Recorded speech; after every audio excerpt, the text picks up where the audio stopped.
friends. So I am reading from the book of Mark, and I'm just going to come and go over the things that have stayed with me, and yeah, until I get through the book. So far I have done 2 chapters, but of course I am super undone. I think the first thing that stood out to me was in Mark chapter 1 verses 25. Mark gets right into it. The miracles that Jesus did. I think he just gets into how he healed and delivered people from demons. So chapter 1 verse 25 says, Jesus cut him short. Be silent, he said, come out of the man. At that, the evil spirit screamed and threw the man into a convulsion, but then that spirit left the man. So this is after Jesus had come to Capernaum with his 4 companions that he had picked up. That was Andrew and Simon, and then the 2 sons of Zebedee, that is James and John. So they come into Capernaum, and then a man with a possessed spirit immediately comes up to Jesus, and then of course it's a spirit. He recognizes the spirit, and Jesus didn't want him to be outed at that point, I guess.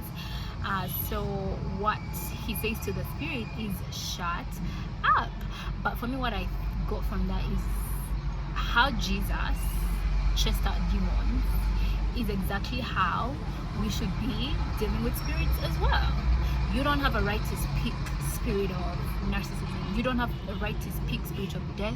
You don't have a right to speak to me spirit of, even if you are recognizing who I am, you don't have a right to speak to me spirit of poverty. You don't have a right to speak to me, because these spirits are the things that are speaking to us every day.